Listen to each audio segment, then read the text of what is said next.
Swastiastu, Namo Buddhaya, dan salam kebajikan. Terima kasih kepada MC yang tadi telah memperkenalkan diri saya secara singkat.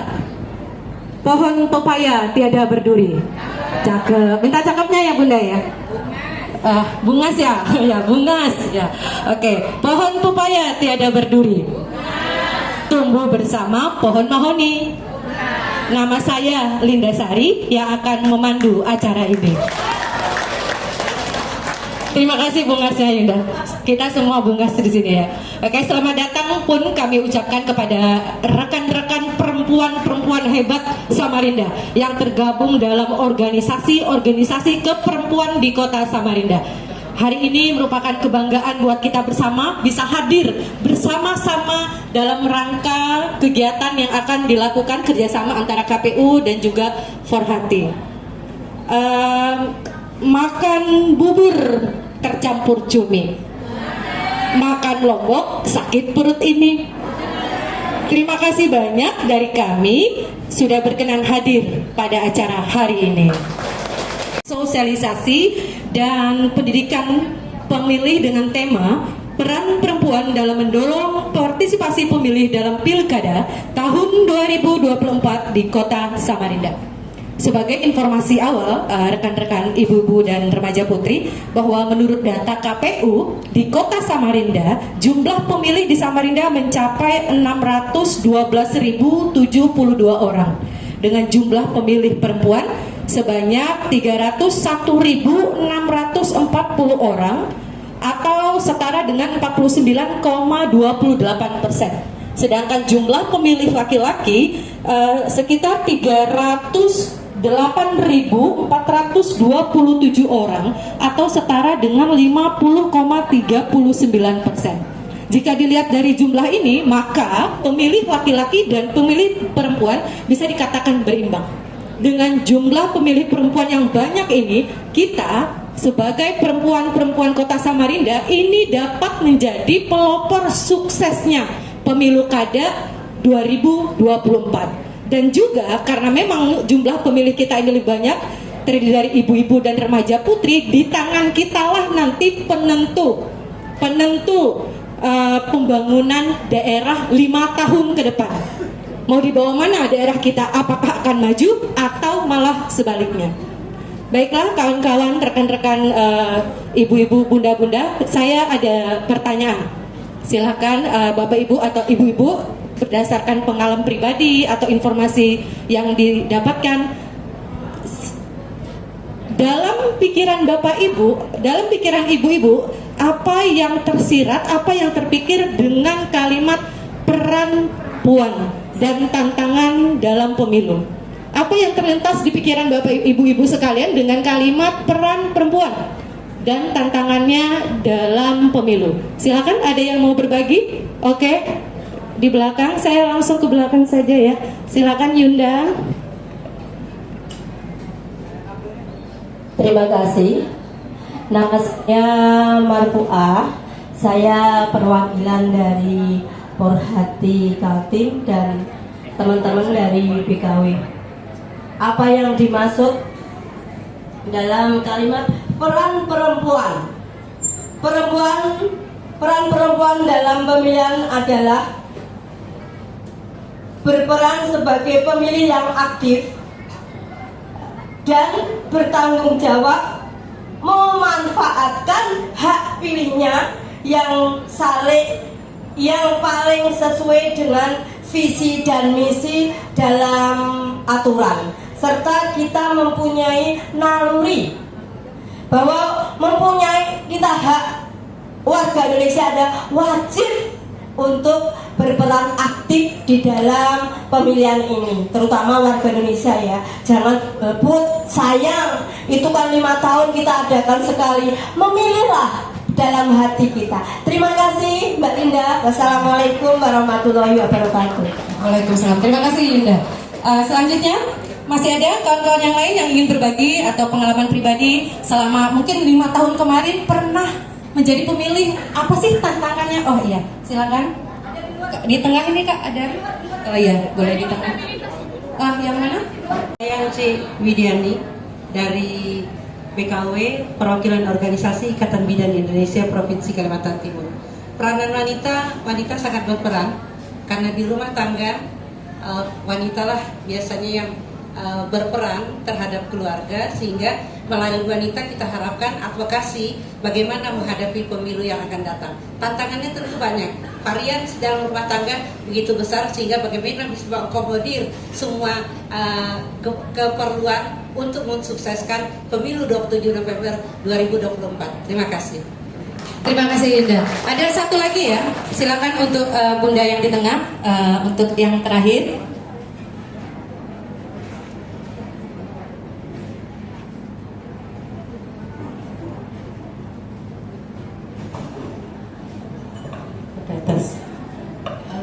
Terima kasih. Bismillahirrahmanirrahim. Assalamualaikum warahmatullahi wabarakatuh. Saya perwakilan dari PPPD Kaltim, sekaligus juga dari HIDIMU, Himpunan Disabilitas Muhammadiyah Kalimantan Timur. Bagi saya, tantangan seorang ibu adalah sebagai garda terdepan untuk keluarganya. Itu yang satu pertama. Kalau bisa juga, ibu-ibu juga bisa berperan aktif di dalam pelaksanaan, baik menjadi petugas KPPS, Bawaslu ataupun di KPU. Contoh konkret pribadi saya sudah 4 kali dalam beberapa kali pemilihan, alhamdulillah saya jadi pengawas. Cuma tahun ini tidak. Jadi untuk saya perempuan itu tidak boleh tertinggal, karena di sini harus ada kesetaraan antara laki-laki dan perempuan. Sekian dan terima kasih. Wassalamualaikum warahmatullahi wabarakatuh. Rekan-rekan, bahwa topik yang kita bicarakan saat ini adalah topik sedang hot dan sangat menarik, karena memang bertepatan dengan pesta besar yang nantinya akan diadakan serentak seluruh Indonesia, yaitu Pilkada 2024. Dan insya Allah akan diadakan di tanggal 27 November. Seperti tadi ibu-ibu katakan, jangan sampai kita ketinggalan. Nah, tentang apa, kapan, mengapa, dan bagaimana kita sebagai perempuan dapat berperan aktif dalam mendorong partisipasi pemilih di tahun Pilkada 2024 akan dikupas bersama oleh narasumber hebat kita. Marilah ibu-ibu sekalian sambut dengan meriah narasumber kita. Silakan Kanda Murjani, Yunda Halimah, dan Yunda Najida untuk segera menempati tempat yang disediakan. Mari beri tepuk tangan yang meriah untuk semua narasumber hebat kita.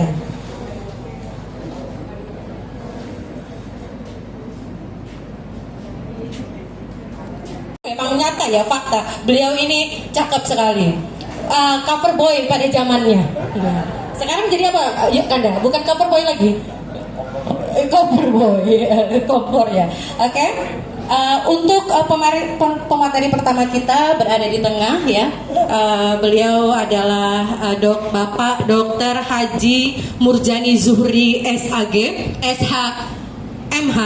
Saat ini beliau merupakan dosen dari UINSI dan juga menjabat sebagai Wakil Dekan 1 Fasya UINSI, Direktur Ulil Albab Kaltim, Komisi Fatwa MUI, dan selain itu beliau juga aktif sebagai Presidium atau Ketua Kahmi Kalimantan Timur.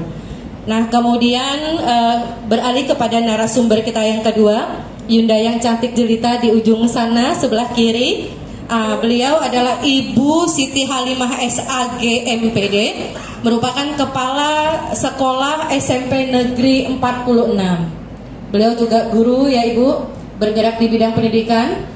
Kemudian beliau juga aktif sebagai Koordinator Presidium Forhati Kalimantan Timur, pengurus Kahmi Kaltim, dan juga pengurus BKOW Kaltim. Selanjutnya narasumber kita yang ketiga di sebelah kiri saya, Yunda yang cantik ini. Cantik apa manis? Manis ya. Yang cantik sudah diambil oleh Yunda Halimah ya, berbagi ya. Beliau adalah Ibu Wahatun Najidah SHMH. Saat ini beliau adalah dosen dari Fakultas Hukum Universitas Mula Warman. Selain itu beliau juga menjabat sebagai Direktur Pusat Studi Otonomi Daerah dan Desa Fakultas Hukum Universitas Mula Warman. Koordinator Program Klinik Pemilu Fakultas Kehutanan Universitas Mula Warman, Ketua Kehutanan Hukum. Saking banyaknya nih Yunda ya. Oke, Ketua Laboratorium Perancangan Perundang-undangan Fakultas Hukum Universitas Mula Warman, Legal Drafter pada inisiasi Peraturan Daerah Perkebunan Berkelanjutan Kabupaten Kutai Timur. Dan selain segudang aktivitas tadi, beliau juga aktif sebagai Presidium Porhati Samarinda dan anggota Kahmi Kaltim. Selanjutnya kami akan persilakan kepada narasumber untuk menyampaikan materi tentang peran perempuan dalam mendorong partisipasi pemilih dalam Pilkada tahun 2024. Kepada Kanda Murjani dipersilakan. Terima kasih. Bismillahirrahmanirrahim. Assalamualaikum warahmatullahi wabarakatuh. Salam sejahtera untuk kita semua.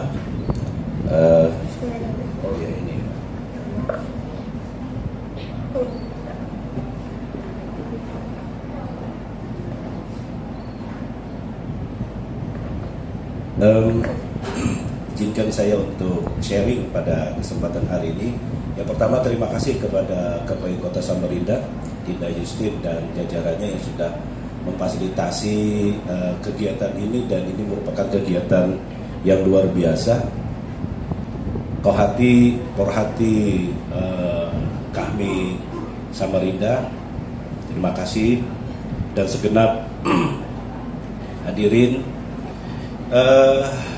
Agak grogi kalau di hadapan para bungas-bungas ini ya. Iya. Biasanya kalau di rumah yang liatin itu istri saya aja gitu.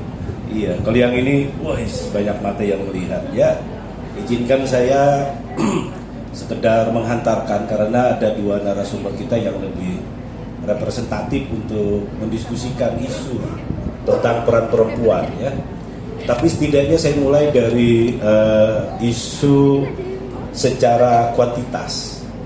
Kita bicara data bahwa posisi perempuan di Indonesia secara jumlah itu bisa dianggap setara. Persentase secara nasional itu selisih cuman sekitar 1%. Jadi nggak terlalu jauh. Artinya kalau kita bicara peluang, tantangan dan harapan, ya tentu perempuan punya peran yang sangat strategis. Karena konstruksi dan pilihan politik bangsa kita kayaknya nggak enak juga sih duduk terus ya. Mohon izin, kebiasaan. Nah, gitu ya. Mohon maaf, iya, saya ke depan aja. Ya karena memang hanya laki-laki yang bisa berdiri ya. Iya, betul ya Bu ya. Iya, yang mendirikan adalah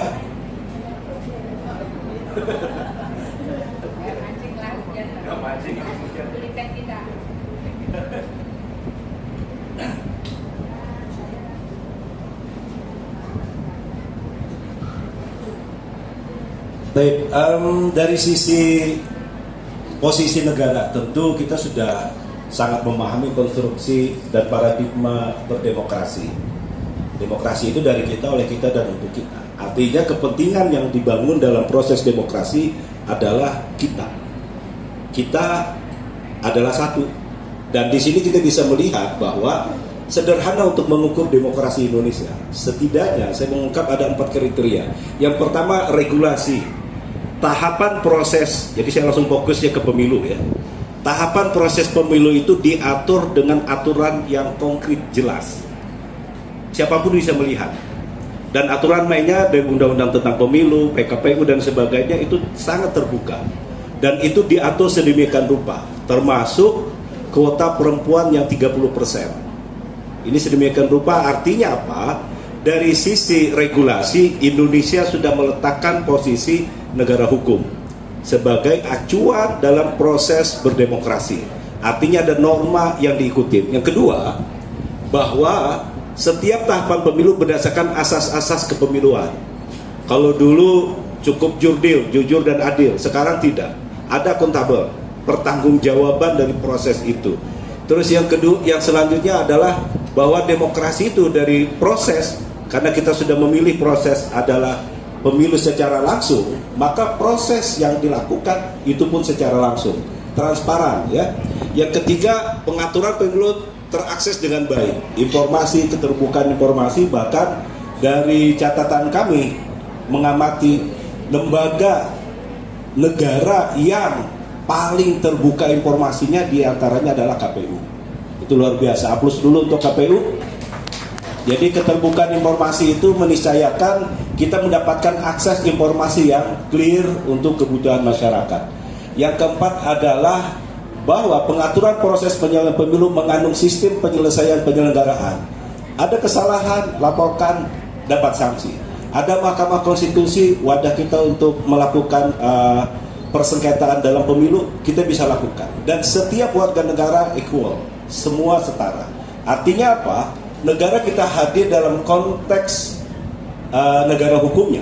Dan itu diberikan ruang yang luar biasa kepada kita, termasuk kepada perempuan. Next, singkat-singkat saja, karena dua perempuan yang akan datang yang lebih asik ya.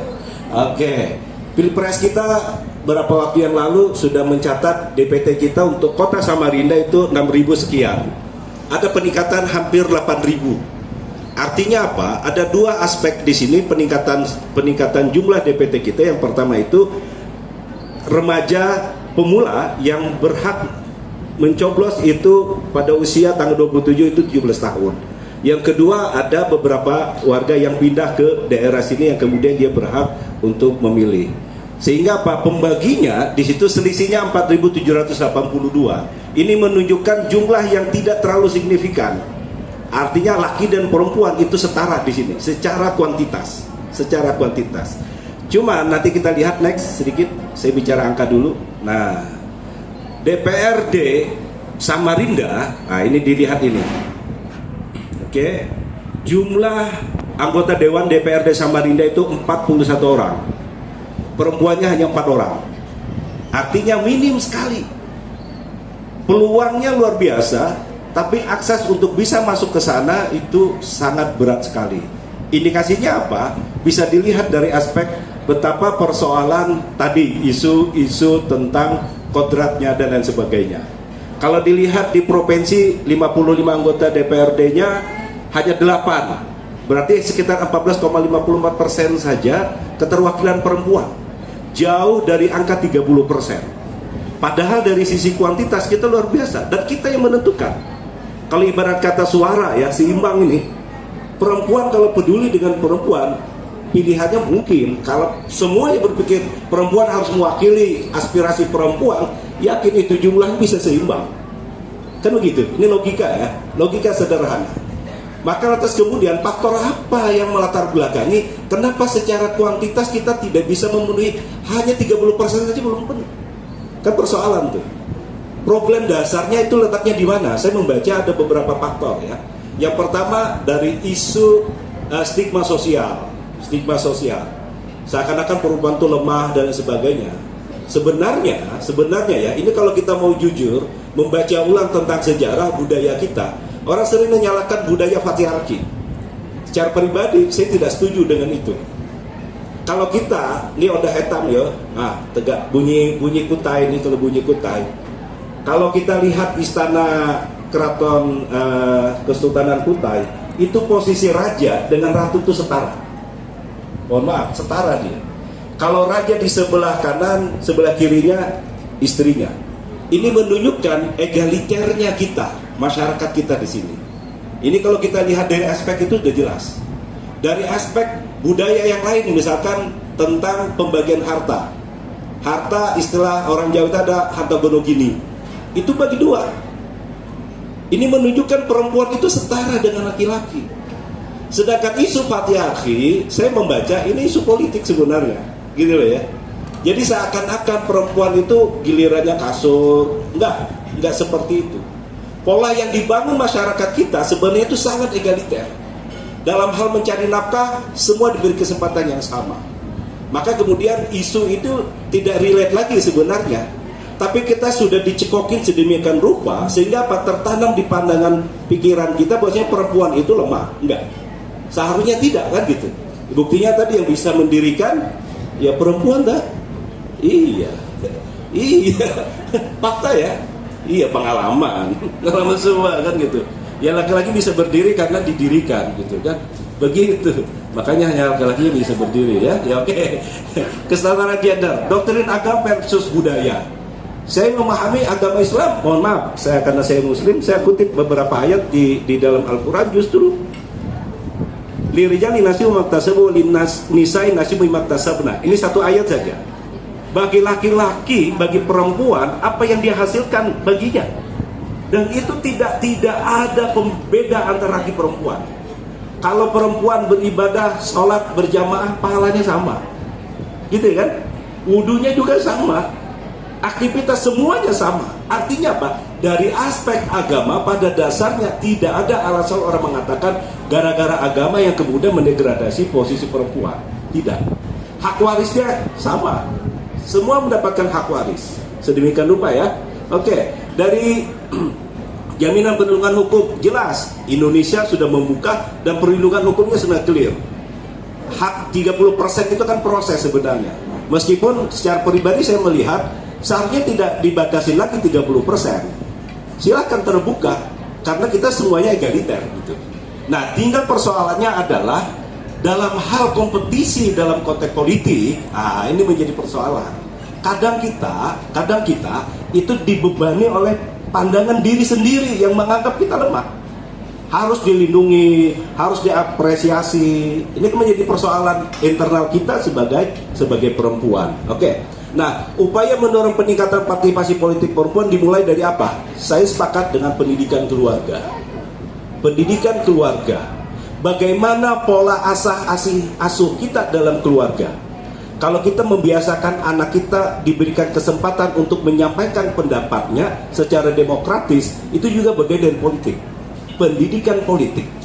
Maka kemudian yang terbangun kemudian keluarnya. Makanya sebenarnya kalau kita ingin merubah masyarakat, kita mulai dari keluarga sendiri. Ibda binafsik, keluarga kita mulai dari sendiri, keluarga kita, lingkungan kita baru sampai ke keluar. Nah, ini paradigma pendidikan keluarga itu dasar. Kesadaran berpolitik itu harus dimulai dari keluarga. Sementara ini, mohon maaf, isu bahwa politik itu kotor itu harus dihilangkan. Karena politik itu wadah, sarana kita. Kita bagaimana bisa menyalurkan aspirasi kalau kemudian kita menganggap itu sesuatu yang kotor. Padahal tidak seperti itu. Karena sebenarnya politik itu kalau Yunda bahasa Inggris kita, polite itu kan politik kan semakna dengan polite gitu ya. Jadi iya. Jadi akar kata bahasa Inggrisnya polite. Orangnya be calm gitu. Asik gitu. Bagus-bagus saja gitu. Jadi orang yang peduli dengan politik, ikut dalam dimensi kegiatan politik, ke partai dan sebagainya, itu sesuatu yang luar biasa. Dan perempuan harus berani mengambil peran seperti itu. Cuman persoalannya adalah perintah undang-undang edukasi politik terhadap masyarakat, termasuk tanggung jawab partai politik, ini pertanyaan. Seberapa besar institusi keparpolan itu mampu membangun edukasi politik buat anggotanya, buat masyarakat. Kecuali menjelang pilkada, kecuali menjelang pemilu, baru ada proses itu. Padahal proses panjang ini harus dilalui sedemikian rupa agar apa? Terbangun kesadaran politik masyarakat, dan ini adalah bagian advokasi politik kita untuk menghidupkan kesadaran. Di rumah tangga kita sudah mulai kebebasan untuk menyampaikan pendapat. Hak anak itu ada untuk menyampaikan koreksi terhadap orang tuanya. Mohon maaf, saya juga punya keluarga, punya anak, dan itu terbiasa. Anak saya kalau saya minta sesuatu, dia suka bertanya, apa alasannya, apa argumentasinya. Kita nggak bisa nurun aja sudah, taat ke orang tua kan wajib. Nah, iya, tapi pendekatannya harus dibangun, bahasa yang harus dibangun, sikap egaliter kita dalam keluarga itu menghantarkan kesadaran anak kita untuk bisa berkontribusi dalam dunia politik. Dan itu merupakan hak yang dijamin oleh konstitusi. Next, last. Terima kasih. Mungkin itu pengantar dari saya. Terima kasih. Assalamualaikum warahmatullahi wabarakatuh.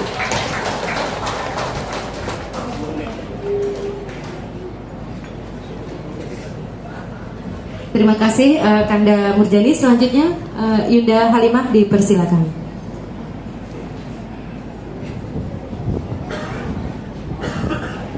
Bismillahirrahmanirrahim. Assalamualaikum warahmatullahi wabarakatuh.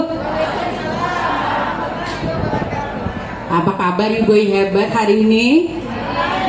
Baik, alhamdulillah wa syukurillah la haula wala quwata illa billahil aliyil azim. Asyhadu an la ilaha illallah wa la syarika lah wa asyhadu anna Muhammadan abduhu wa rasuluh. Rabbi israh li sadri wa yassir li amri wahlul 'uqdatam min lisani yafqahu qawli. Kepada yang terhormat Anda Murjani, koordinator Presidium kami Kaltim, koordinator Presidium Forhati Kaltim. Tadi diralat ya, tadi saya tidak lagi di koordinator, tapi kami masih tim Presidium. Jadi yang jadi koordinator Presidium Forhati adalah Kak Jandaria. Kemudian juga Presidium Forhati Kota dan seluruh ibu-ibu dari organisasi perempuan yang ada di Kota Samarinda. Semangat ibu-ibu semua. Baik, luar biasa kehadiran kita pada hari ini. Alhamdulillah di tengah guyuran hujan menyejukkan hati kita semua. Ini juga sekaligus menguji mau ndak kita hadir di sini. Kenapa? Karena kehadiran kita di sini ini bicara masa depan Bu Ibu sekalian. Bicara 5 tahun Samarinda, bahkan bicara 5 tahunnya Indonesia. Setuju tidak Ibu? Setuju. Baik, saya akan mensetir ada salah satu syair yang sudah sangat familiar. Ini kok usah dibaca bola. Karena waktunya sedikit, diberi 10 menit nih, apa yang mau dipendar. Jadi kalau ibu-ibu sekalian, ini kenapa nih kepala sekolah ikut nimbrung juga jadi narasumber hari ini? Kenapa Ibu? Karena saya yang merasakan langsung di lapangan bagaimana akibat kebijakan yang tidak pro rakyat, ya, yang serba salah kami ini. Dengar kalau kemarin tuh demo-demonya para mama yang berdasar, ya, jual buku jar. Serba salah sekolah nih Bu, kada berjual buku, kada ada duitnya. Sekolah apalagi saya sekolah kecil Bu ya. Jadi ini Bu, Bismillahirrahmanirrahim. Anisa imadul bilad, fa in salahat fasalahatil bilad, fa in fasadat fasadatil bilad. Wanita itu adalah tiang negara. Jika wanitanya baik, maka negara itu baik. Jika negaranya itu wanitanya itu rusak, maka rusaklah negara. Artinya dari setiran syair ini pro kontra Bang ya, antara hadis dengan syair. Katanya syair ya. Jadi dari syair ini menunjukkan bahwa betapa pentingnya peran perempuan dalam menentukan peradaban bangsa. Ya. Jadi kalau laki-laki itu kayaknya pengaruhnya nggak besar. Tapi kalau emak-emak itu pengaruhnya besar. Kenapa? Berpengaruh kepada dirinya, berpengaruh kepada anaknya, berpengaruh kepada suaminya juga pasti, dan kepada masyarakat. Maka itulah penting hari ini kita hadir di sini ibu-ibu sekalian, ya. Nah, kenapa? Apa makna politik bagi perempuan? Bisa bantu saya Ibu?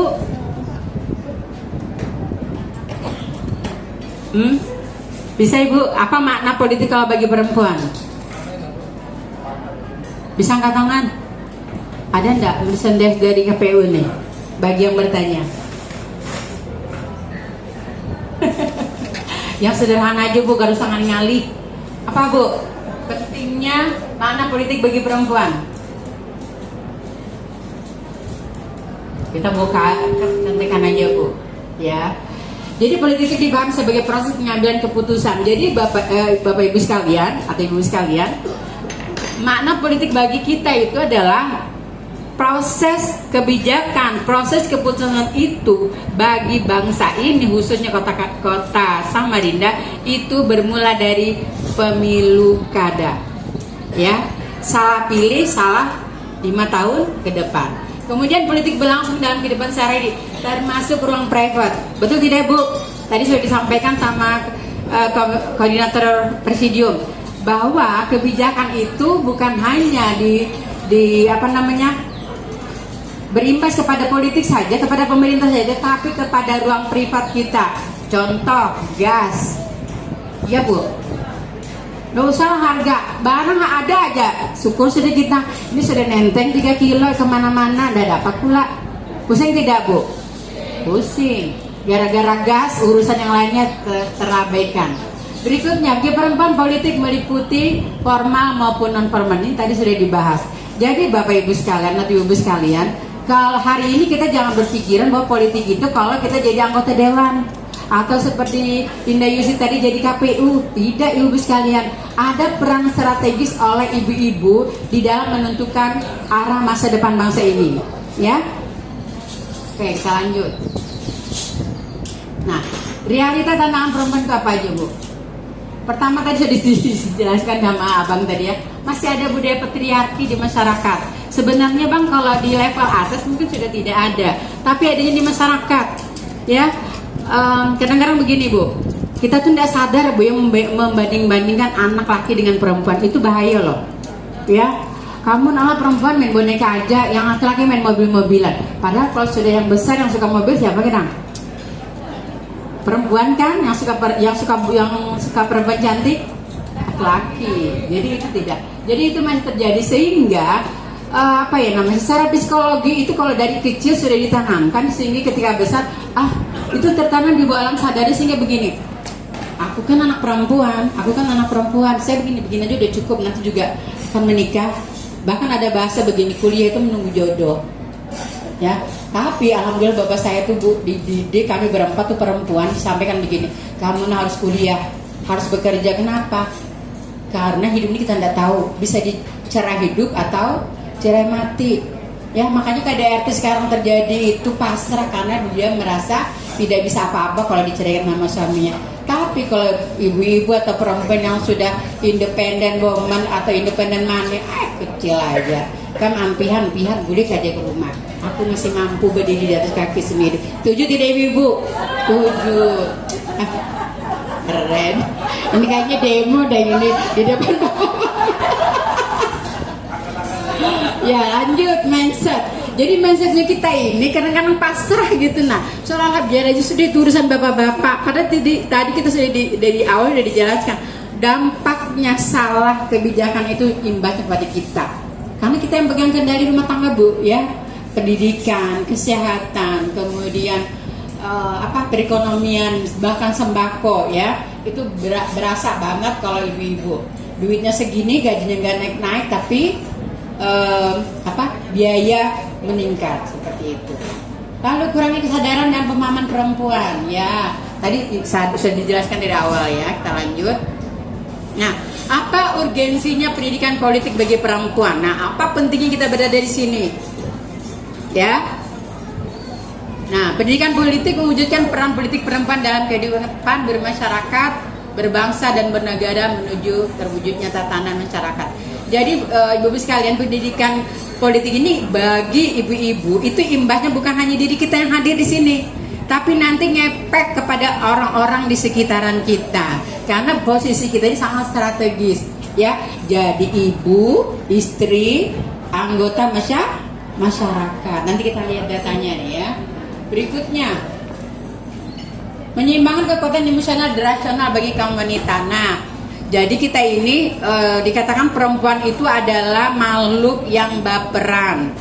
Makanya kalau ada pendidikan politik bisa menyeimbangkan kekuatan emosionalnya dengan kekuatan intelektualnya, ya. Jadi misalnya gini, ada kandidat nih, karena ada sesuatu secara psikologi kita nggak senang lalu yang dipilih, padahal visi misinya bagus, padahal rekam jejaknya bagus, ya nggak bu? Karena mungkin beliau itu adalah istrinya tidak cocok sama kita, pernah Bahari itu kawan PKK, bininya tuh begini, itu ada bu. Jadi ada teman saya itu nggak mau memilih gara-gara itu, kalau bininya itu Halimahai bilang, nah pak, bininya itu pernah menghina kita, kalau saya dipilih itu, padahal bininya bukan suaminya itu. Makanya kalau perempuan-perempuan itu kayak kita ini itu diabaikan, ya. Walaupun adalah perasaan tidak nyaman, tapi kan kita lihat bahwa kebijakannya nanti itu tidak dipengaruhi oleh bagaimana istrinya. Nah, kemudian kaum perempuan juga perlu didorong agar menggunakan hak untuk memilih dan dipilih dalam kehidupan berpolitik. Jadi keberadaan kita di sini, sebagaimana tadi disampaikan oleh Ibu Yustiani, bahwa kita ini membantu KPU sebenarnya, ya. Sekian ribu DPT, kalau tidak kita ikut membantu, maka tidak akan tersosialisasi di masyarakat. Contohnya tadi, jadi ibu, ini orang berapa hari ini? 16 ya. Tinggal 11 hari lagi Bu. Kita bukan punya sosial media tuh. Nah, bantu sudah jadi WhatsApp kita, Facebook kita, ambihan dulu TikToknya itu dulu seputaran pemilu, karena ini menentukan masa depan kita. Oke, siap Ibu? Oke. Berikutnya harus mengacu pada sasaran kemampuan agar memiliki kekuatan penyadaan dan pentingnya, ini sudah tadi dibahas panjang lebar. Nah, ini apa makna pemilu? Kalau menurut ibu-ibu kira-kira pemilu apa Girang?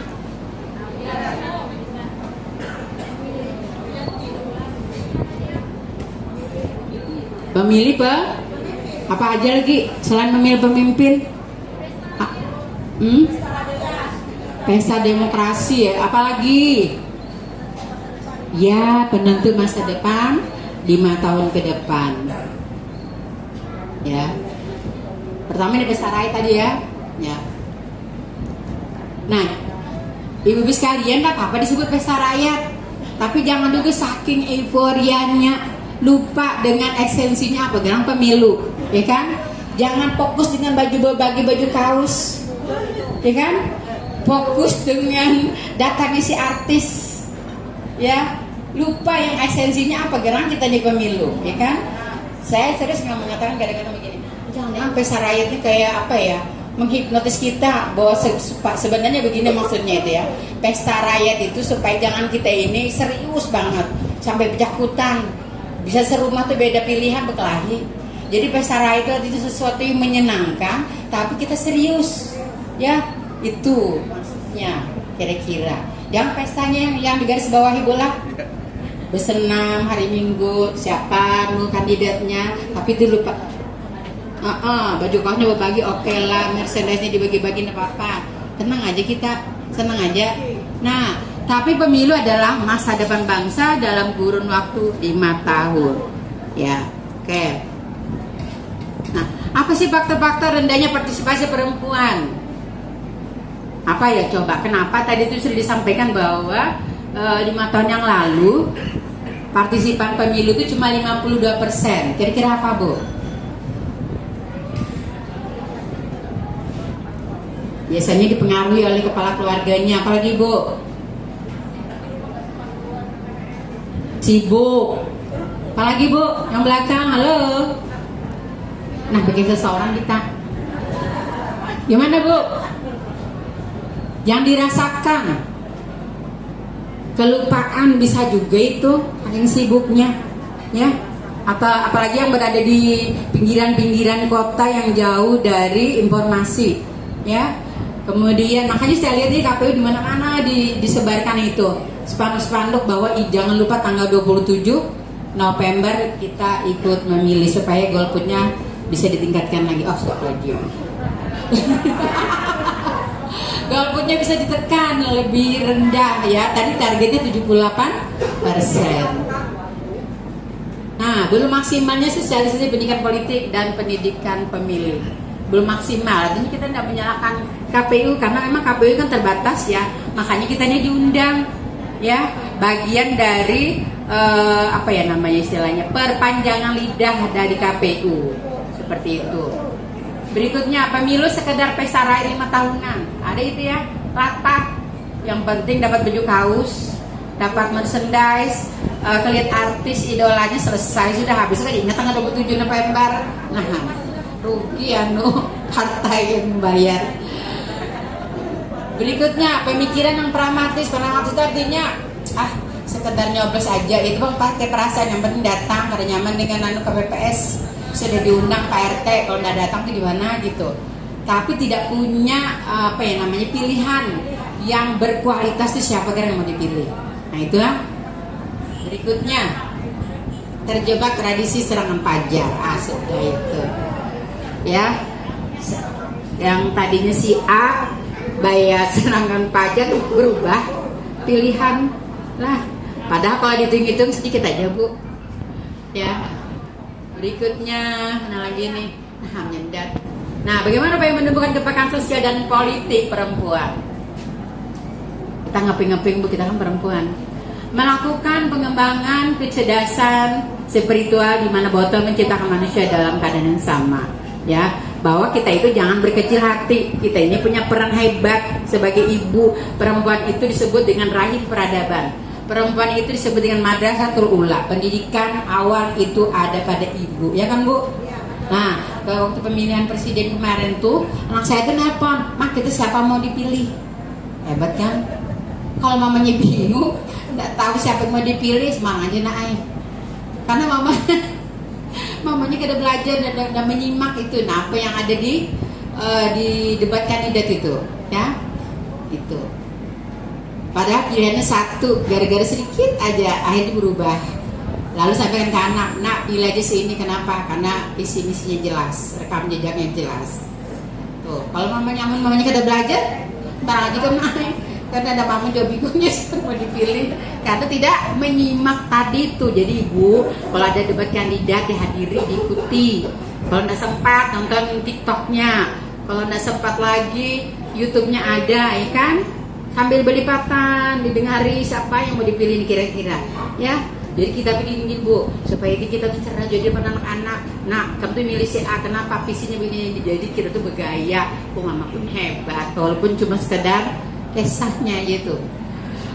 Ya, mengembangkan kecerdasan emosi tadi udah jelasin gue di depan. Artinya jangan karena perasaan lalu mengabaikan dari kualitas para kandidat atau pilihan. Mengembangkan kecerdasan berpikir dan seterusnya ini sama ya. Berikutnya, ini peran organisasi. Tadi di data ada 20 organisasi yang hadir hari ini. Ini luar biasa potensinya. Tepuk tangan dulu dong buat kita ibu-ibu. Ya, ini data yang saya dapat ini di BPS tahun 2023 bahwa jumlah penduduk Samarinda ini berimbang, ibu-ibu sekalian, ya. Ada sekian pemilih ini ya, tadi sudah disebutkan 37,63.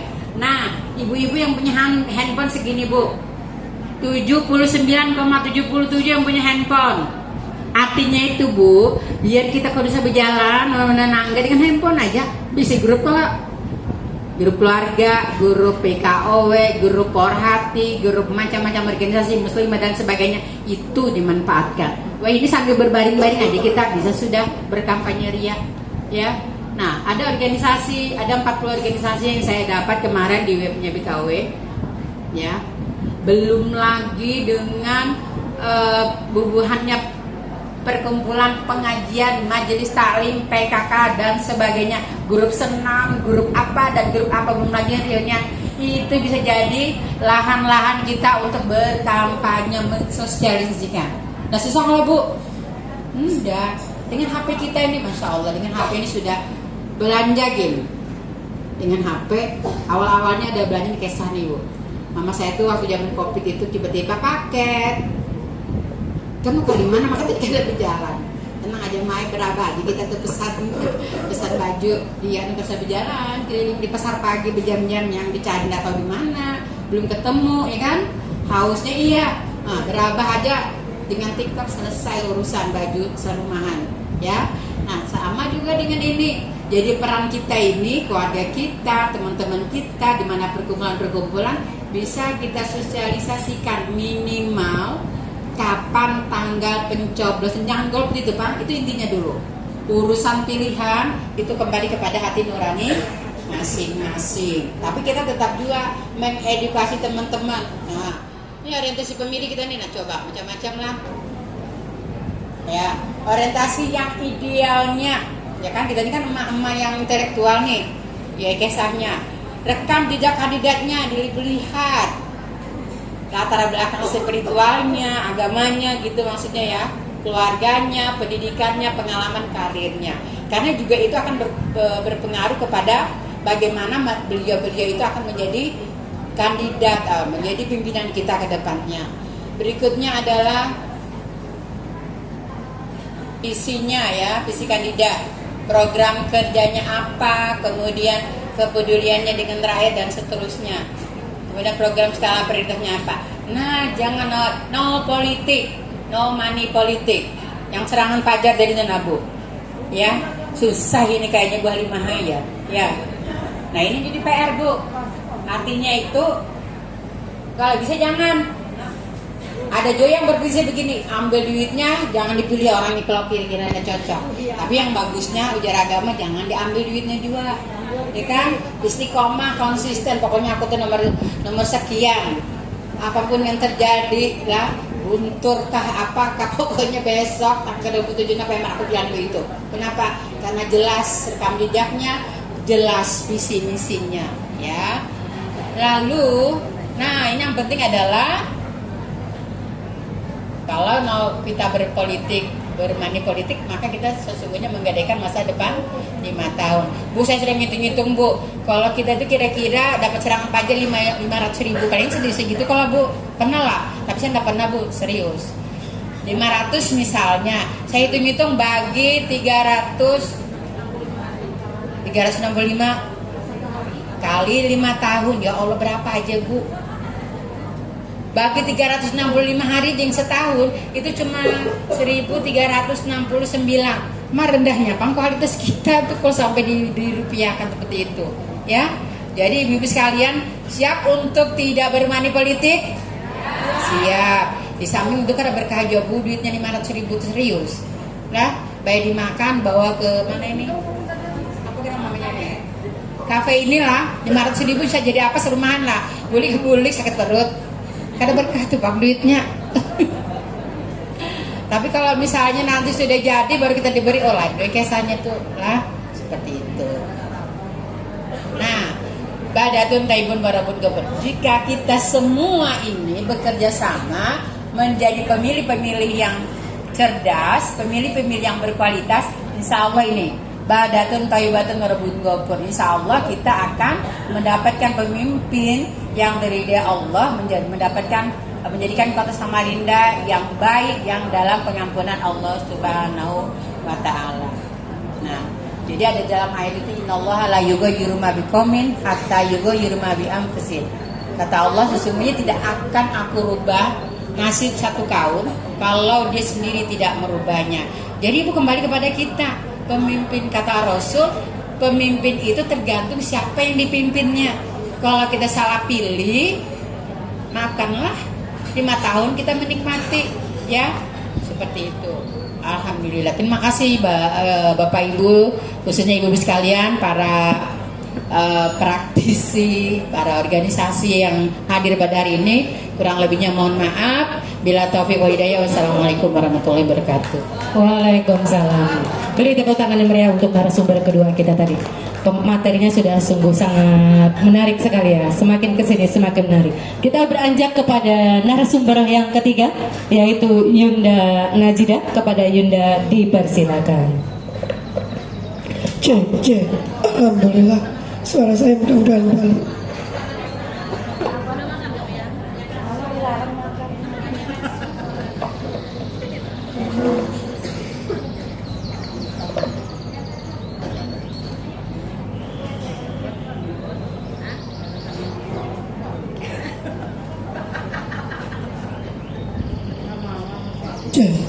Assalamualaikum warahmatullahi wabarakatuh.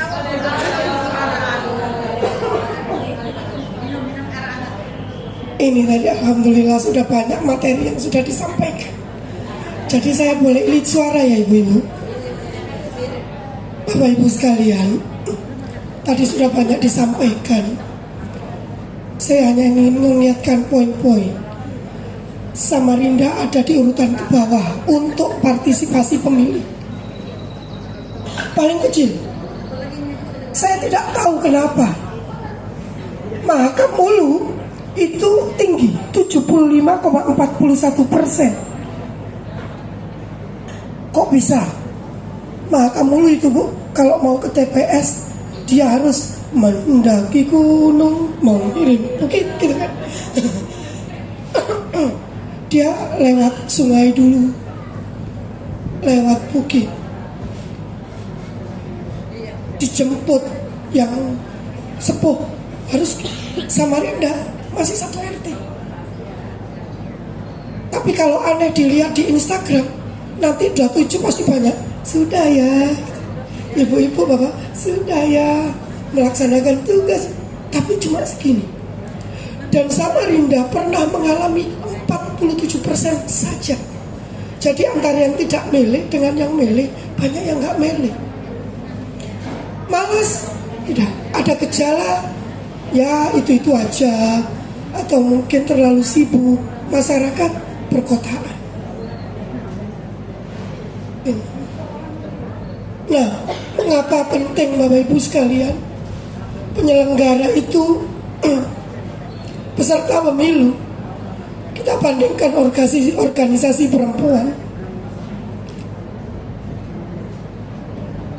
dengan peserta, dalam hal ini partai politik. Mereka KPU, parpol punya tahapan, sedangkan masyarakat itu menyambut pemilu belum. Ya kalau tiba pemilu, ayo.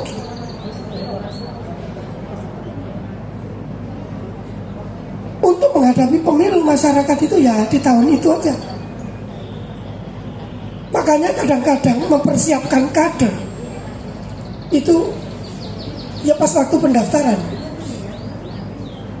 Hari ini ada Muslimat, ada Aisyah, ada juga dari IWSS, ada dari perempuan buton dan lain sebagainya.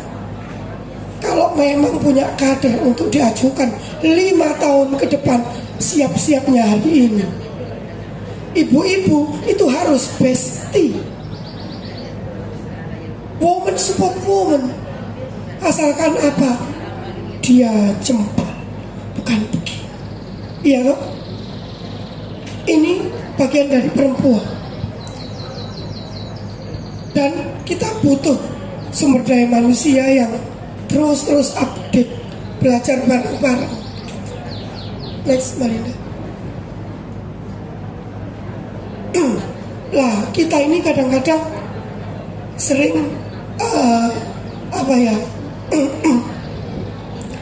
ada banyak alasan mengapa perempuan itu sulit untuk maju step ke depan lebih dulu. Kadang-kadang banyak gini. Sudahlah, diam is gold. Diam itu emas. Tapi kalau dicuri hakmu, masa ya diam? Ada patriarki sosial, bapak-bapak dulu deh, ibu-ibu nanti. Padahal, andai kan ibu itu maju, suaranya banyak, bestinya banyak, jelas-jelas memperhatikan banyak umatnya.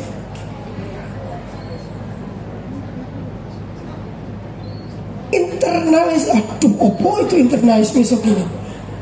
Ini istilah untuk saling senggol sesama perempuan. Ini menghambat ibu-ibu. Jangan muslimat. Itu aja masuk masa muslimat terus. Nah, iya enggak? Jangan majelis ini, masa majelis itu terus. Ada? Tidak terasa. Jangan forhati terus.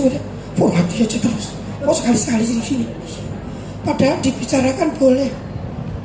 Hari Kartini yang memimpin besok siapa? Aisyah, ayo forhati di belakang. Gantian. Nanti hari disabilitas, ayo siapa? Mari kita di belakang. Gantian kan bisa, Bu? Berani gantian ya?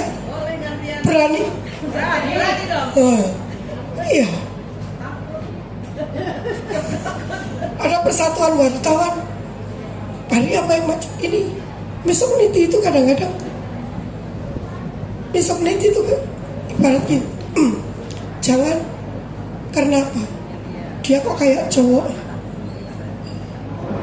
nggak cantik. Ini juga kadang-kadang jadi standar. Istilah di telinga kita, gendutisasi, itu sering. Pokoknya wah, bukan. Mari ibu-ibu hari ini memperkuat barisan perempuan untuk berdemokrasi.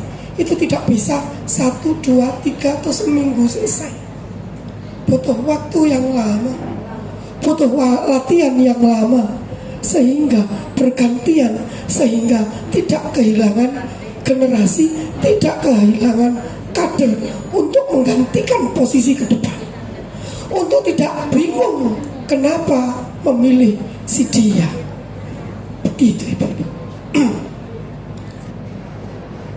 Terus saja. Ini bagaimana kita punya pendidikan pemilu bersama-sama. Nggak usah, tadi betul katanya Ibu, petugas PPS jangan perempuan deh. Soalnya kerjanya sampai malam, nanti bapaknya nggak ada yang ngurusin. Padahal Bu, PPS itu butuh ketelitian, butuh tukang catat yang rajin, butuh yang struggle, dan itu ada di tubuh perempuan.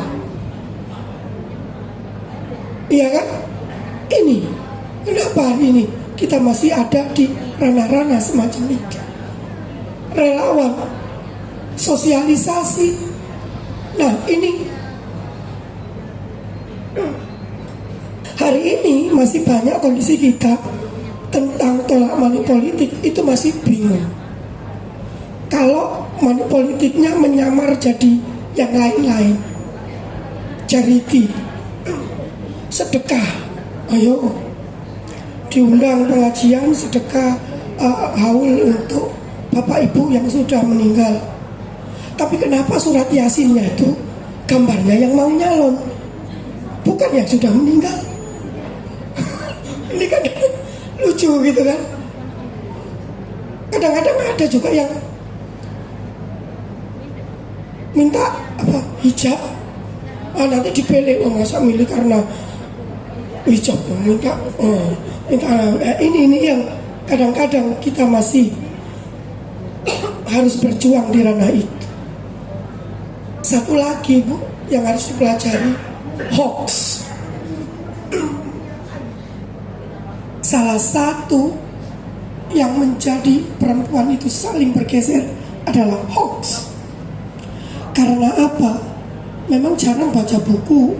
Mama saya kalau juga mungkin bukan dosen, saya nggak baca buku, Bu. Saya bikin bakso, laku. Iya kan? Ada tahu bakso, bikin loh. Nah, gitu. Bacanya apa? Instagram, Facebook, kiriman dari orang. Belum lagi kalau ada, iya betul, masa sih? Ini salah satu bagaimana kita dalam ada diajarkan untuk tabayun adalah hoax. Bagaimana kita menyaring, memperoleh informasi dengan yang akurat. Begitu. Next, ini yang ingin kami sampaikan, Bapak Ibu sekalian,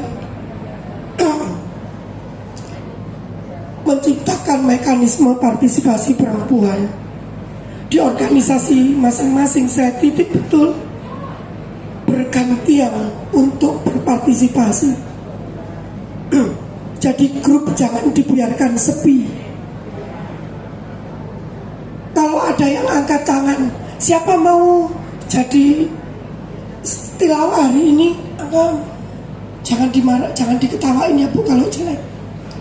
Itu proses belajar. Kalau ketuanya pidato masih salah-salah, siapa tahu 4 tahun lagi jadi ketua DPR karena dukungan kita. Betul atau tidak?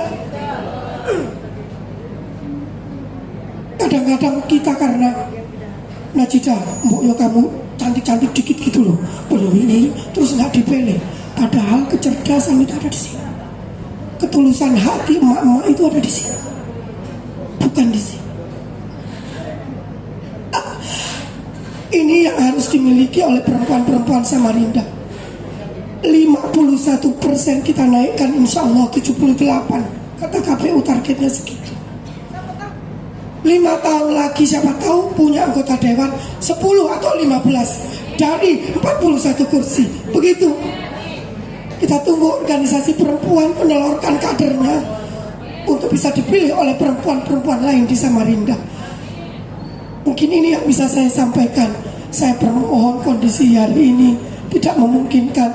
Saya berharap di lain waktu kalau ibu-ibu ada kegiatan, Forhati dengan senang hati menerima undangan, ajakan atau genggaman tangan ibu-ibu untuk bersama-sama belajar bersama untuk mensupport perempuan Samarinda ke depan. Terima kasih. Assalamualaikum warahmatullahi wabarakatuh. Waalaikumsalam.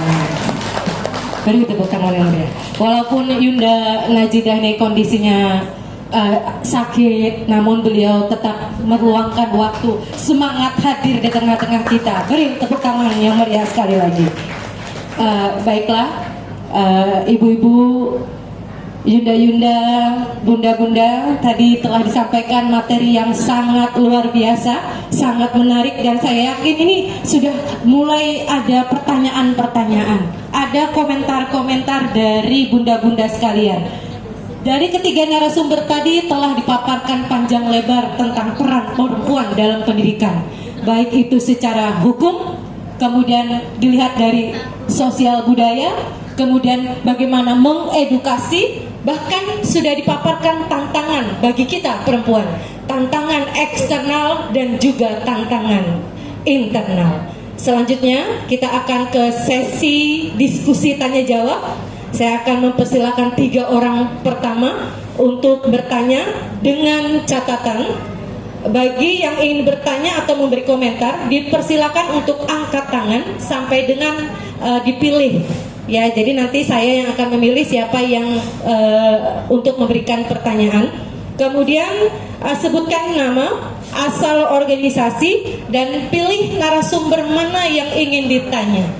Ya, kemudian yang terakhir upayakan pertanyaan to the point, karena waktu kita memang agak mepet.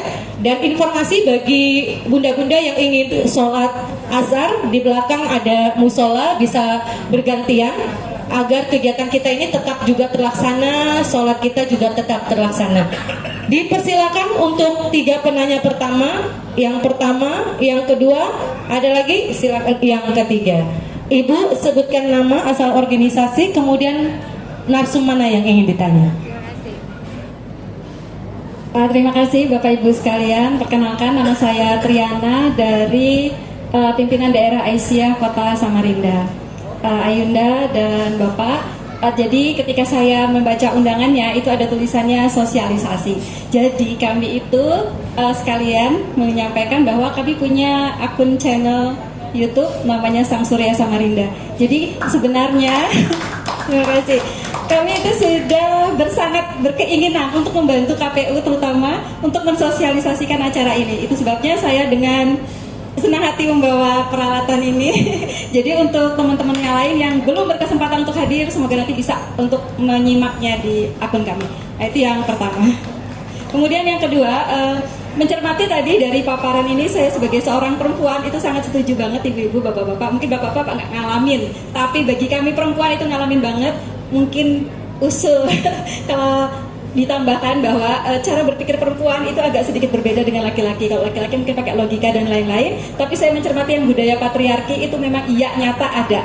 Jadi maksudnya gini, kadang-kadang wanita itu nanya pakai milih yang mana, itu lebih ke pendapat suaminya. Jadi dalam acara ini adalah menghimbau kepada ibu-ibu, para wanita untuk yuk independen memilih berdasarkan pemikiran sendiri, bukan berdasarkan ini preferensi dari suami. Jadi lebih ke nanti ditampilkan bahwa wanita itu harus independen, karena kita yang mengalami, kita yang merasakan. Jadi jangan putus asa menganggap bahwa pilihan laki-laki itu selalu benar, karena benar kata ibu-ibu tadi soal gas dan lain-lain itu yang ngerasain kita.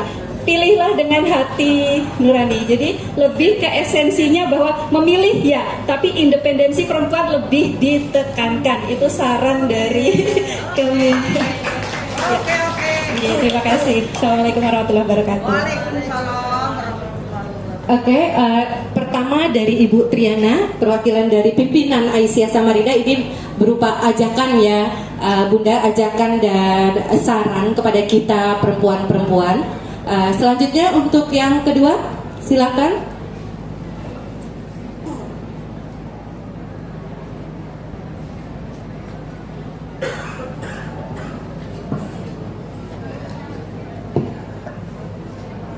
Baik, terima kasih. Assalamualaikum warahmatullahi wabarakatuh. Nama saya Nurul Aini, perwakilan dari Muslimat NU. Baik, mungkin saya langsung ke pertanyaan sesuai dengan arahan moderator. Bapak, Ibu, yang ingin saya pertanyakan adalah dalam setiap topik, di setiap kegiatan, topik yang biasa muncul itu adalah memang peran perempuan, keterlibatan perempuan, dan topik-topik terkait dengan perempuan yang lainnya. Hanya saja menurut saya yang sampai hari ini belum clear adalah perempuan yang seperti apa yang kemudian itu sangat-sangat diharapkan oleh Indonesia kita. Karena perbandingannya itu hanya kategori perempuan dan laki-laki. Menurut saya perempuan dan laki-laki tuntas. Kita sudah selesai untuk membicarakan siapa itu laki-laki dan siapa itu perempuan. Tapi persoalannya kita selalu ingin meningkatkan harkatnya perempuan. Nah, pertanyaannya, perempuan yang seperti apa kemudian yang bisa memajukan Kalimantan Timur, bisa memajukan Samarinda dan Indonesia? Itu yang menjadi pertanyaan saya. Terkait dengan sosialisasi, balik lagi, jika kita berbicara tentang suara perempuan, maka ketika kemudian pada tanggal 27 November 2024 perempuan hadir ke TPS, sepertinya itu sudah memberikan sumbang suara. Yang ingin lagi-lagi saya tanyakan, kemudian apakah perempuan memilih itu hanya berdasarkan pengetahuan perempuan tentang nama paslon? Akankah ada kemudian perempuan yang memilih mengetahui visi misi, mengetahui program, dan jika memang ada, itu seberapa banyak? Karena mohon maaf Bapak Ibu, biasanya suara yang umum di luar sana adalah untuk ibu-ibu siapa yang paslon memberikan amplop paling banyak. Itu yang kemudian muncul wacana-wacana seperti itu, tapi tidak kemudian membicarakan apa program atau kebijakan dari paslon untuk 5 tahun ke depan. Ya, itu pertanyaan saya. Menyambung sedikit terkait dengan money politik yang tadi, Bapak Ibu, kalau kemudian masyarakat dihimbau atau diminta untuk tidak adanya transaksi politik uang, mungkin ada yang sadar dan ada yang tidak. Itu untuk masyarakat Bapak. Tapi kemudian apakah jika money politik itu beredar di lingkungan penyelenggara pemilu sendiri, apakah ini kemudian tidak menjadikan kita bagaimana ya, semakin pesimis terkait dengan politik yang ada di Indonesia? Karena mohon maaf Bapak, kita tidak bisa tutup mata juga terkait dengan politik uang itu mungkin tidak hanya beredar di masyarakat, tapi kemudian ada berbagai pihak yang menggunakan ini sebagai strategi mereka. Baik, mungkin itu Ibu pertanyaan dari saya. Terima kasih atas jawabannya. Wallahul muwaffiq ila aqwamit thoriq. Wassalamualaikum warahmatullahi wabarakatuh.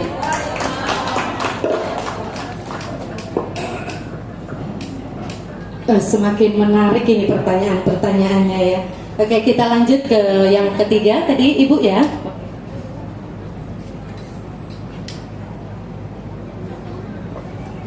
Terima kasih. Saya Ibu Sri Anggraini dari PPJI. Yang mau saya tidak banyak panjang lebar Bu ya. Saya mau bertanya kepada Pak Murjani. Saya kebetulan ketua RT di lingkungan saya. Pada saat mau pesta demokrasi ini Bu ya, banyak calon datang ke RT, ada memberi, pasti yang ditemuin RT Bu ya. Nah ini saya semuanya ini saya terima, saya ini. Nah Pak Murjani, kira-kira kalau mereka membeli untuk ke warga ya saya terima, karena saya tolak mereka tidak mau, pasti ini RT ini. Nah, terus saya tidak memilih itu. Jadi sekarang ini di dalam hati saya nih begini, apa saya ini munafik ya atau apa? Nah menurut Pak Kurniadi gimana ya Pak? Saya sampai sekarang mungkin begitu aja. Terima kasih. Assalamualaikum warahmatullahi wabarakatuh.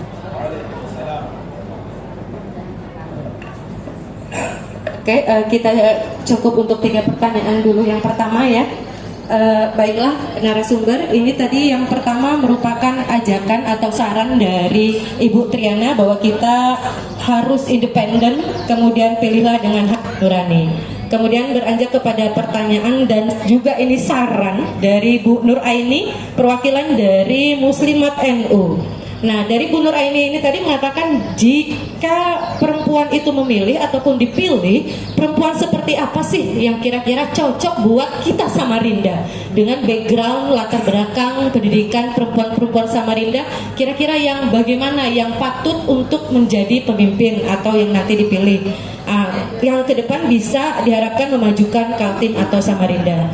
Dan kemudian ini tadi ada, kalau saya lihat ini adalah saran ya Alkanda, masalah sosialisasi visi misi dan program lebih digaungkan lebih mendalam agar perempuan-perempuan ini dapat memaknai semua visi misi dari calon ini dengan baik dan jernih. Dan juga yang ketiga ini tentang money politik.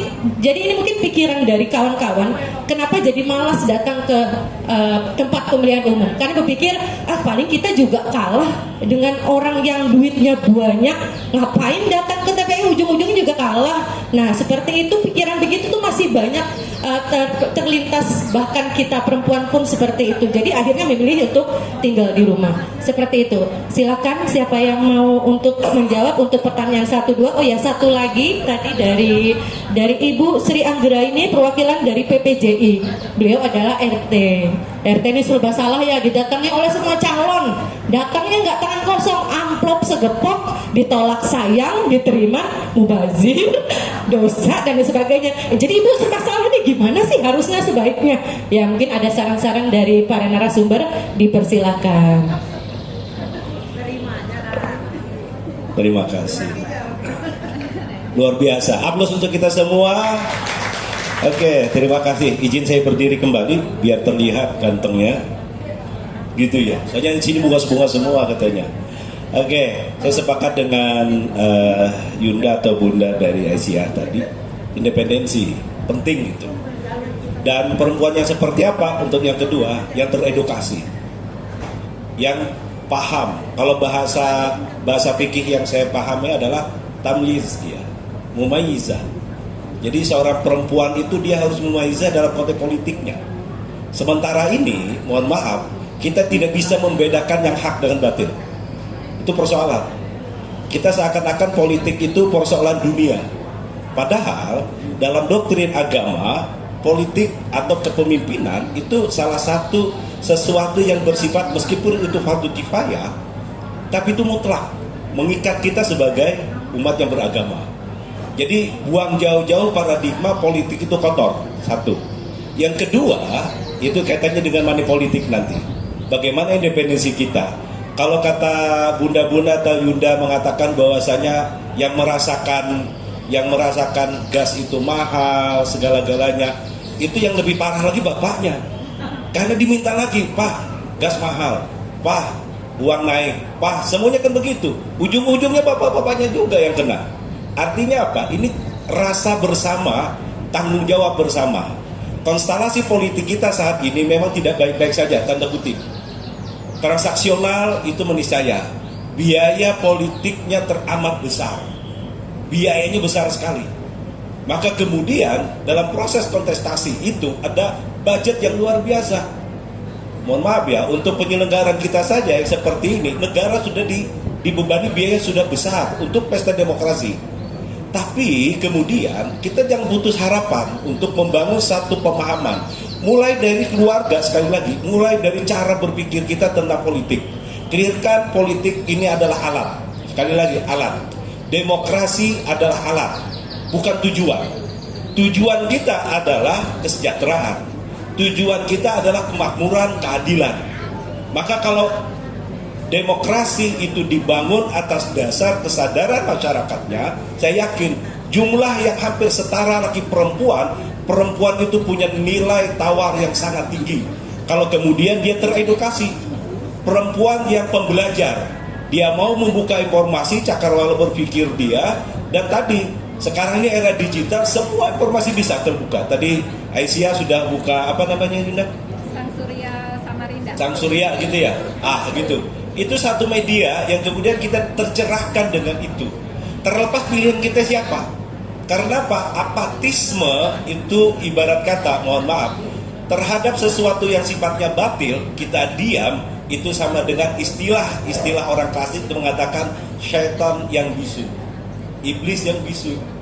Jadi terhadap sesuatu yang batil kita diam, itu adalah diamnya kita itu ibarat kata syaitan tapi bisu, tidak bisa mengungkapkan. Maka konteks dalam hal ini, cara menolak tentu dengan etika. Konstelasinya seperti ini. Maka kemudian ada beberapa, kalau kita bicara fatwa nantilah fatwanya gitu ya. Tapi untuk Bu RT luar biasa, aplaus dulu untuk Bu RT. Ini menunjukkan perempuan itu punya punya pemimpin. Dan saya masih ingat dulu waktu ini pengalaman pribadi naik haji. Kebetulan ketua rombongan itu perempuan. Dan itu beliau itu adalah ketua RT di daerahnya. Itu rombongan jamaah haji, bayangkan. Berarti saya bilang perempuan itu memang punya power, dia bisa memimpin. Nah kesempatan ini tentu tadi saya sepakat independensi. Meskipun kita di rumah tangga itu bisa berdiskusi siapa calonnya, buka ruang diskusi di lingkungan kita, kemudian teredukasilah kita siapa pemimpin kita. Yang pasti golput itu ibarat kata setan yang membiarkan kemunafikan, setan yang membiarkan kebatilan itu nyata. Jadi setan yang diem itu itu tadi membiarkan perubahan tidak terjadi. Maka saya pikir dalam konteks yang tadi Ibu, saya tentu tidak akan kapasitasnya bukan memfatwakan dia. Itu tentu nilai maslahatnya. Kembalikan ke masyarakat dan silakan masyarakat untuk memilih sendiri. Itu hak konstitusional hak personal sifatnya. Jadi pilihan itu antara suami istri itu bebas, dan kami juga melakukan itu di rumah tangga. Tentu kadang ya udah terserah Abi aja, ya terserah itu tentu ada argumentasi yang disampaikan. Kalau itu terjadi, maka konteks dialogis dalam rumah tangga itu penting. Saya sepakat kita harus mereduksi pemaknaan perempuan itu lemah. Tidak, perempuan itu adalah makhluk subordinat. Kadang yang mensubordinasi kita adalah kita, itu persoalan. Kita belum menggeser paradigma tentang kitanya, akunya itu belum bergeser. Dan ini adalah warisan dari budaya patriarki tadi. Nah kita harus mengedukasi, membuka wahana-wahana yang kemudian dengan wahana tadi masyarakat khususnya perempuan teredukasi. Dan kita banyak contoh-contoh tokoh-tokoh yang bisa menjadi panutan betapa perempuan juga bisa punya peran, termasuk dalam konteks pilkada yang serentak ini. Nah dalam hal ini sekali lagi, mulai dari rumah tangga kita, lingkungan kita, the power of emak-emak itu penting. Dan itu luar biasa pengaruhnya.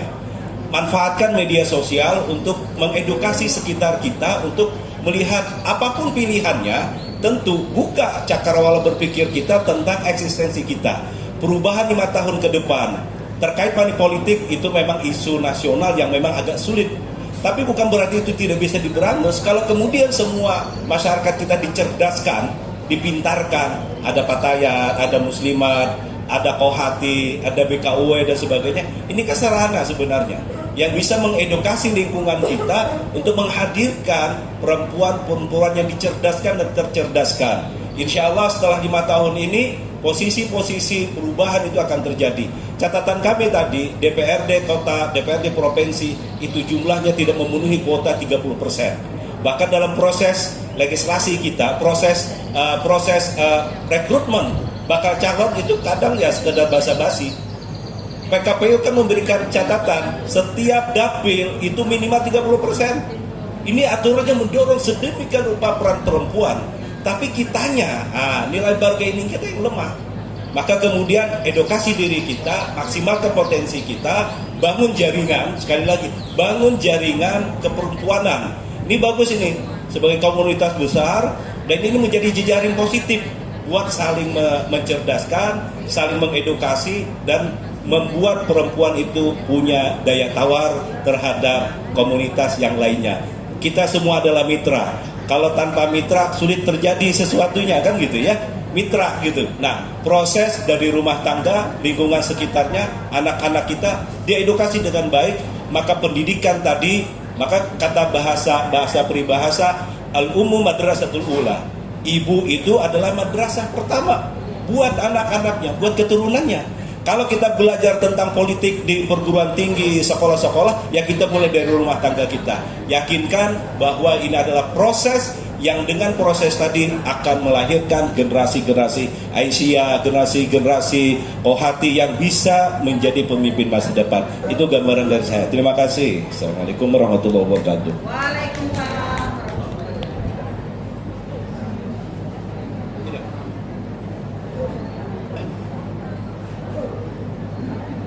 Baik, terima kasih Ibu sekalian yang sudah memberikan tanggapan kepada kita.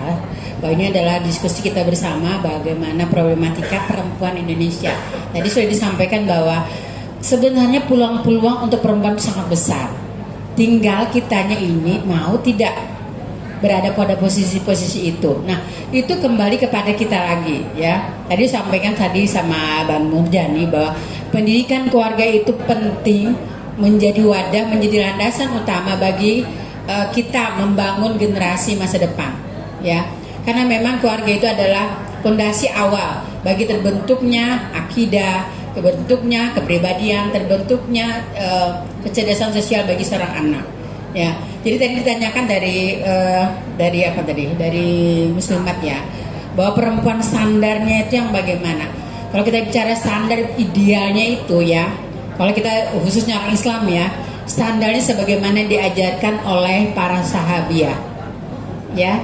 Jadi para sahabiah itu akidahnya udah bagus, intelektualnya sudah bagus, kemudian daya juangnya juga luar biasa ya.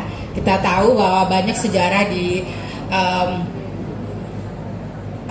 suksesnya Islam ini berkembang itu tidak terlepas daripada peran-peran perempuan para sahabiah pada waktu itu ya. Nah, kemudian bicara tentang money politik ibu-ibu sekalian, itu tidak terlepas dari sistem politik kita itu adalah demokrasi. Sistem demokrasi itu adalah suara terbanyak. Siapa yang bisa menguasai suara itulah yang menang. Nah, dan tradisinya seluruh negara bahkan juga terutama Indonesia itu adalah siapa yang punya duit itu yang menang. Dan itu salah satu penyebabnya apatisnya para pemilih-pemilih baik perempuan maupun laki-laki. Ya itu kita dengar, ngapain juga ke pemilu, ke TPS, tahu sudah kita siapa yang menang, siapa yang banyak duitnya, siapa yang banyak pendukung parpol itu yang menang. Seperti itu. Sudah tahu kisahnya. Kenapa? Karena bisa jadi dia punya pilihan sendiri yang berbeda dengan yang mayoritas itu. Kenapa merasa nanti juga kalah? Seperti itu. Jadi itu yang artinya kita tidak bisa juga menyalahkan, tetapi juga itu menjadi catatan bagi perpolitikan Indonesia bahwa yang dikatakan dari rakyat, oleh rakyat dan untuk rakyat itu bukan hanya cuma sekedar slogan, tapi benar-benar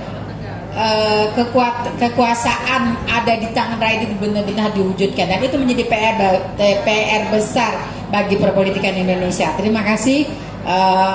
Kemudian tadi Bu RT ya, jadi sama Bu RT saya juga kepala sekolah ya. Jadi kita jangan ternyata ibu-ibu sekalian, perempuan itu kalau sudah punya komitmen besar, dia tidak kalah dengan perempuan, dengan bapak-bapak. Ya, kami misalnya saya kan kepala sekolah SMP ya, 48 SMP negeri itu, jujur 8 itu adalah perempuan. Dan sekolah-sekolah yang unggulan beberapa program-program Adiwiyata, SSK segala macam itu para kepala sekolahnya adalah perempuan. Kenapa? Karena kita perempuan ini lebih detail, lebih rinci, lebih lebih konsisten begitu ya. Dan kita juga punya komitmen yang luar biasa. Contoh, mohon maaf lah Bapak, pian sendirian di sini. Contoh tawaran-tawaran yang sekiranya tidak menguntungkan bagi warga sekolah, tidak menguntungkan bagi RT, itu jujur malah perempuan yang lebih lebih kekeh untuk menolak. Betul tidak, Bu? Justru bapak-bapak ini yang agak-agak gimana begitu ya. Mohon maaf Bapak ya. Jadi jujur ini contoh ya di sekolah. Saya itu Bu di sekolah itu melarang sales yang jualan kreditan itu. Ya, termasuk kreditan macam-macam. Kenapa? Itu pemiskinan warga kita. Jadi saya bilang sama teman-teman kalau mau beli panci sudah tahu kalau tokonya Hadi Pajar, Surya macam-macam. Lusa lagi melalui sales itu yang harganya 200 jadi 500, dibayar per sebulan berapa 50.000. Coba kalian hitung-hitung, di atas 100%. Matematikanya itu dipakai teman-teman seperti itu, ya kan? Kenapa? Sangat mengganggu, ya mengganggu. Jadi akhirnya apa? Nggak ke sekolah gara-gara takut datang kredit ke sekolah. Jadi serius. Jadi jujur, kalau nggak ada saya nih, ini Kesa nih.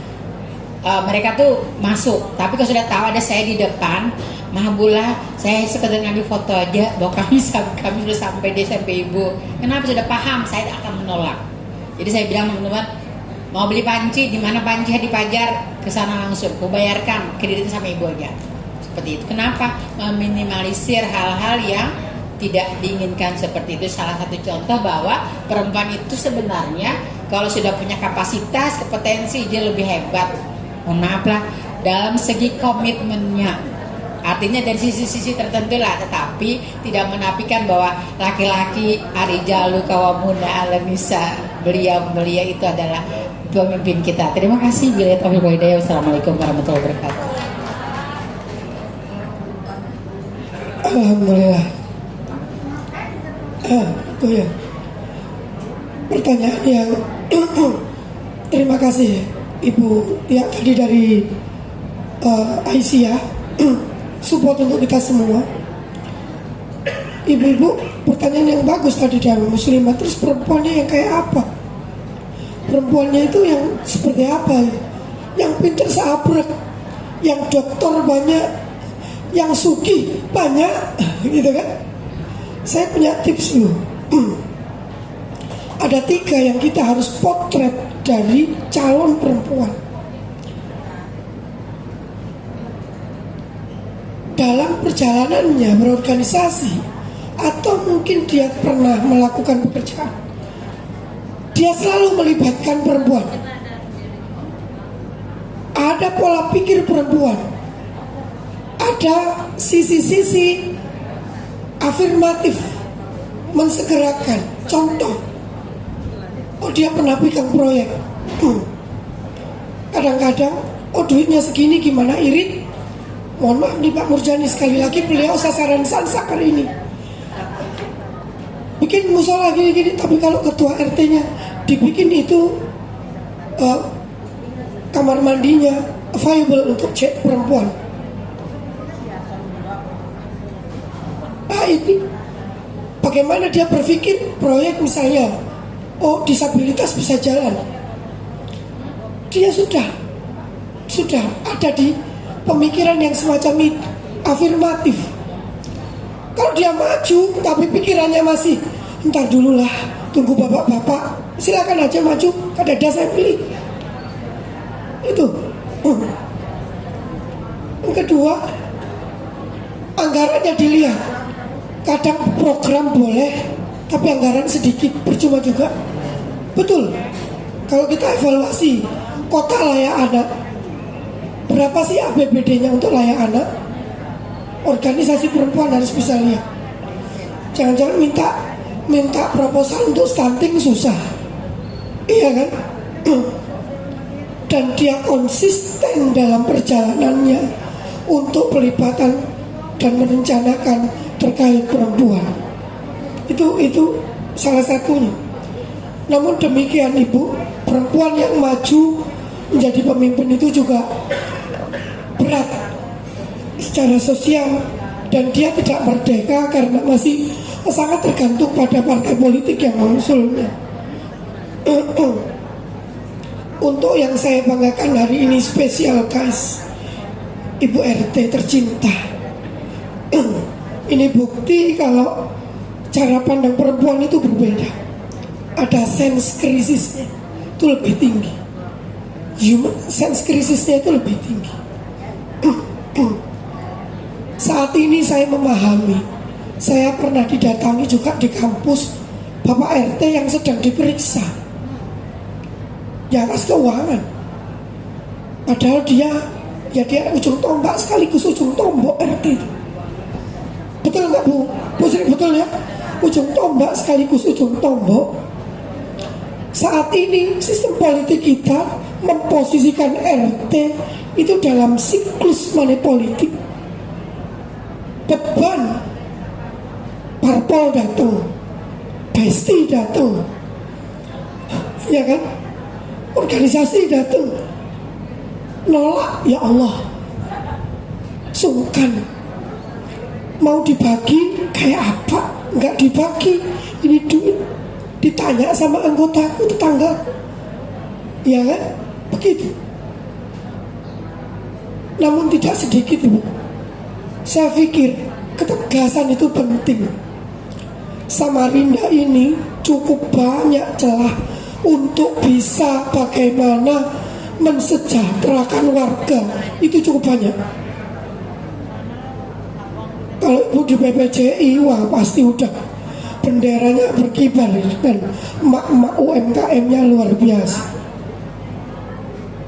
Tapi karena saya ini orang hukum, Bu, ya, saya ini ketemunya masalah demi masalah.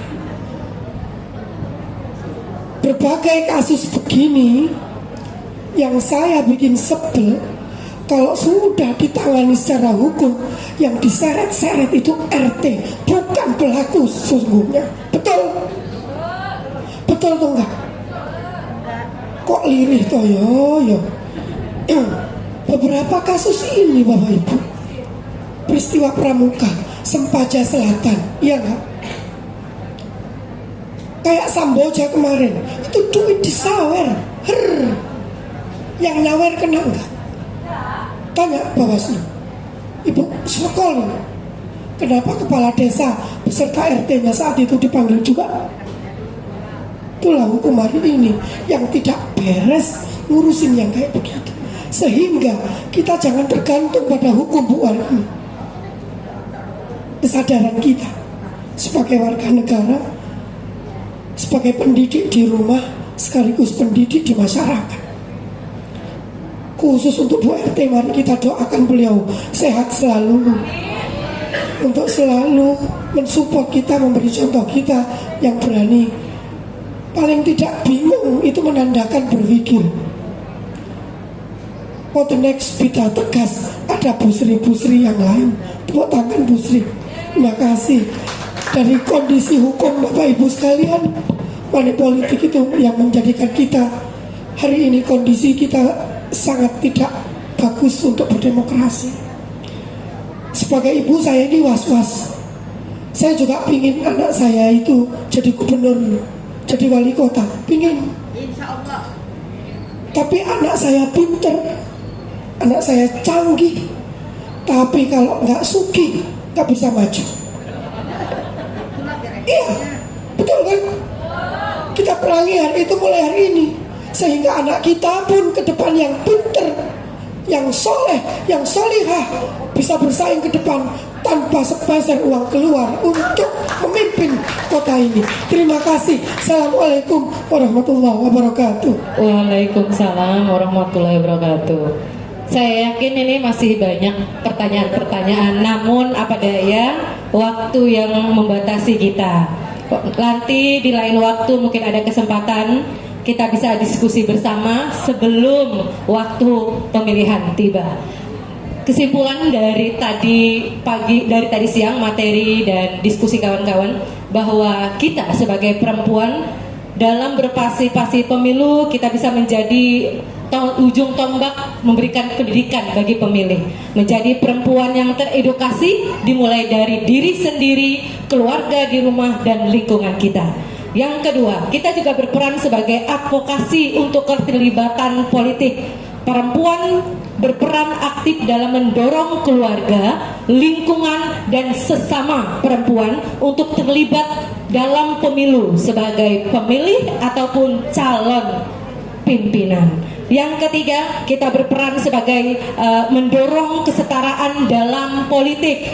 Karena bahwa memang jumlah pemilih laki-laki dan perempuan berimbang, maka diharapkan nanti keterwakilan perempuan ini dapat lebih meningkat agar hal-hal yang berkaitan dengan perempuan ini dapat tersampaikan dengan baik. Kemudian kita juga sebagai perempuan ini menjadi penggerak partisipasi politik. Kita sebagai individu dan juga sebagai anggota organisasi memiliki keterikatan moral bahwa kita juga harus dan bisa menjadi penggerak atau ujung tombak untuk mendorong partisipasi pemilu yang akan datang, khususnya Pilkada 2024. Dan semoga kita semua tetap konsisten dengan pilihan kita, hati nurani kita menjadi individu yang independen dalam memilih. No money politik, no patriarki, no paksaan dari manapun. Hidup perempuan. Oke. Mari kita beri tepuk tangan yang meriah kepada pemateri, narasumber, dan diri kita masing-masing. Ya, selanjutnya kami kembalikan kepada MC. Oh, ada yang yel dulu, silakan. Suaranya sanggup nggak ini Yunda ini? Ya, suaranya itu serak. Saya mau yel-yel ya perempuan hari ini. Dipimpin Kak Linda, nggak apa-apa. Kalau Kak Linda teriak perempuan sama Ringga, Ibu berangkat memilih. Tolak money politis, coblos, berangkat. Ya, Itu saya ulangin ya. Ketika saya mengatakan perempuan Samarinda, ibu-ibu, bunda-bunda mengatakan berangkat memilih, tolak money politik, coblos segera. Kepanjangan ya? Enggak, kira ya. Berangkat memilih, tolak money politik, coblos segera. Coblos segera. Oh, 3 kali coblosnya ya. Oh, berarti ulangi lagi ya. Berangkat memilih, tolak money politik, coblos. Oke? Kita coba. Ya, silakan berdiri Bapak Ibu, Ibu-ibu, semangat ya ini. Semangat untuk kita semua. Ya. Ya. Perempuan Samarinda berangkat memilih,